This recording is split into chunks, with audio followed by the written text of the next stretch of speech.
Objectif News vous présente l'interview de 18h.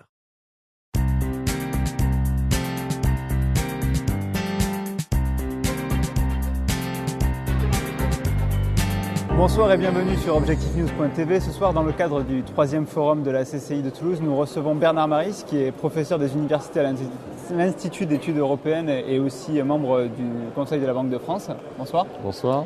Donc en 2011, vous avez été nommé au Conseil de la Banque de France et à cette époque, beaucoup s'étonnaient de votre nomination à ce poste-là. Presque 2 ans après, quel bilan vous tirez de votre activité et comment vous faites entendre votre voix qui est assez particulière dans ce monde-là ? Alors, les activités du Conseil sont très simples. Ils regardent les comptes d'abord de la Banque de France, le bilan, ce qui est extrêmement important. Ils discutent de l'affectation des profits, puisque vous savez que la Banque de France fait des profits très très importants, plus de 7 milliards d'euros. Mais bon, elle a un actionnaire qui est l'État, et donc elle parle de l'impôt sur les sociétés. Elle paie l'impôt sur les sociétés, elle paie l'actionnaire, donc ce n'est pas des profits qui restent dans la banque. C'est une activité extrêmement intéressante et assez consensuelle, je veux dire, parce qu'avec les délégués syndicaux et avec le gouverneur, c'est déjà assez rodé.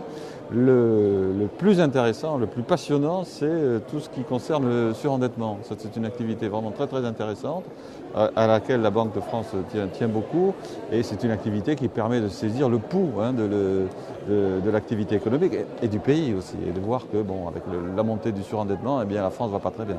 Justement, vous avez appris des choses sur le fonctionnement de la Banque de France et sur... Oui, bien sûr, oui, sur le fonctionnement. La Banque de France a quand même une autonomie encore très très grande, mais on va voir la réforme qui se prépare sur la supervision bancaire.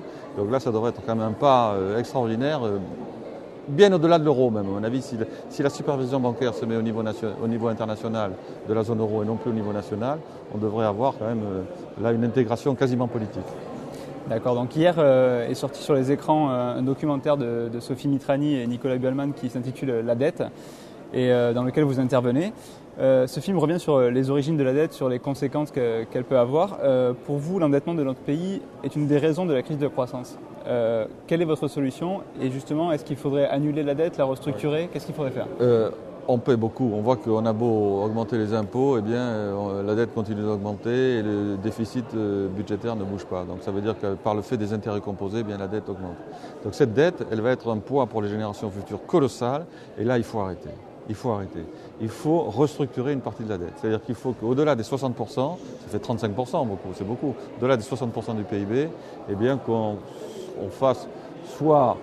Moi, ce que j'aimerais, c'est un emprunt forcé, c'est-à-dire qu'on prélève une partie de l'épargne française à taux zéro et qu'on la rembourse à terme, à très longtemps, de façon à pouvoir dégager cette partie. Il y aurait une deuxième solution, c'est créer des eurobonds, mutualiser une partie de la dette au niveau de la zone euro, ce qui fait que les problèmes de notation seraient totalement évités. Il n'y aurait plus de risque systémique d'effondrement de tous les systèmes bancaires de la zone euro. Ça aussi, c'est une très bonne solution. Il faut que les Allemands le veuillent. Ça. Bon, pour l'instant, ils ont l'air à moitié là-dessus, mais ils vont peut-être y arriver, parce qu'eux aussi, ils ont une dette importante, mais c'est vrai qu'ils s'en tirent beaucoup mieux que nous, parce qu'ils n'ont pas de déficit budgétaire. Donc si on veut s'en sortir, si on ne veut pas pénaliser les générations futures, il faut restructurer une partie de la dette. Donc c'est pas par l'impôt qu'on va réussir à rembourser. On va épuiser le pays, on va tuer la croissance, on va épuiser le pays. Bon.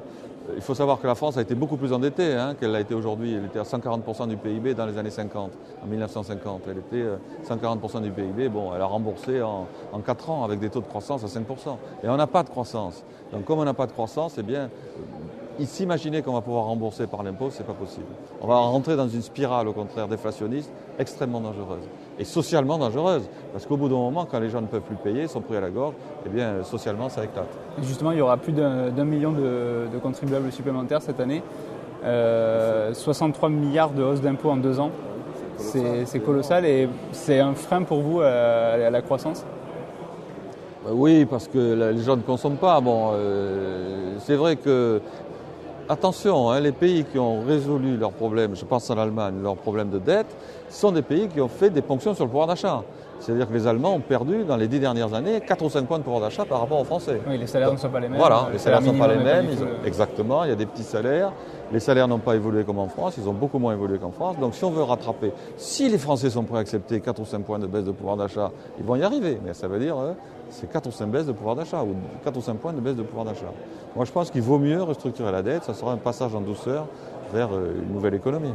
Et aujourd'hui, le thème du forum économique, c'était la génération E, comment entreprendre.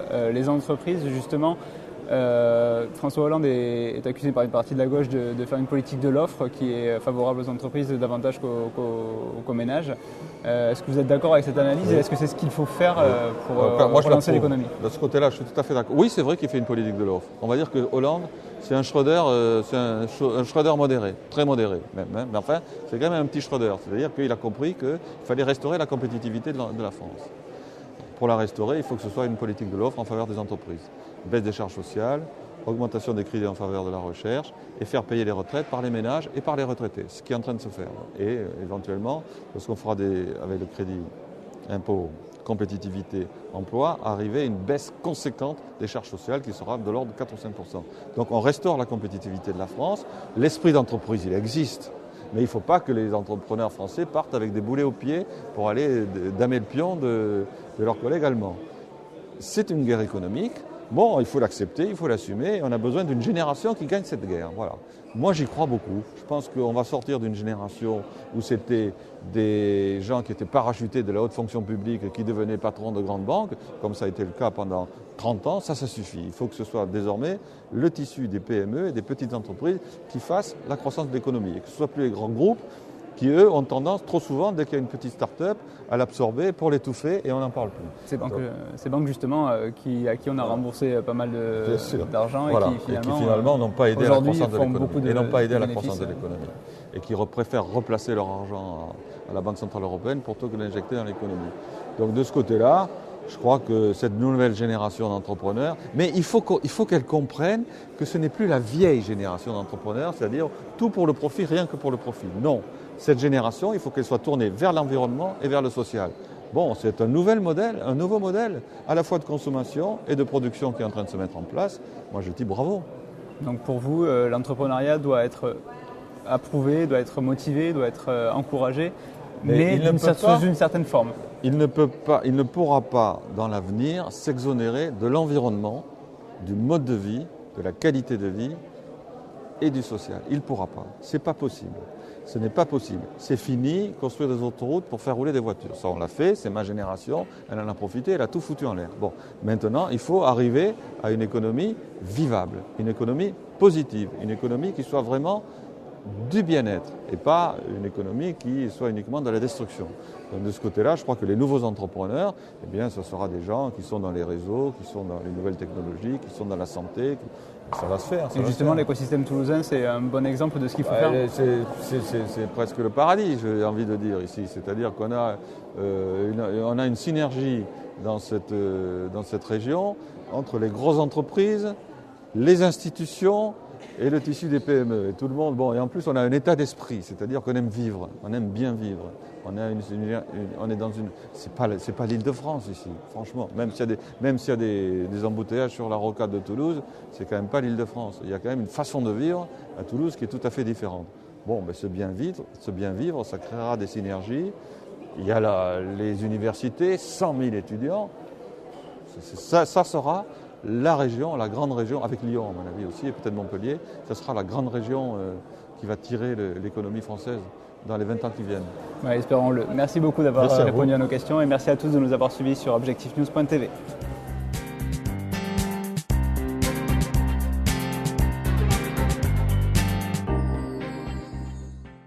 Objectif News vous a présenté l'interview de 18h.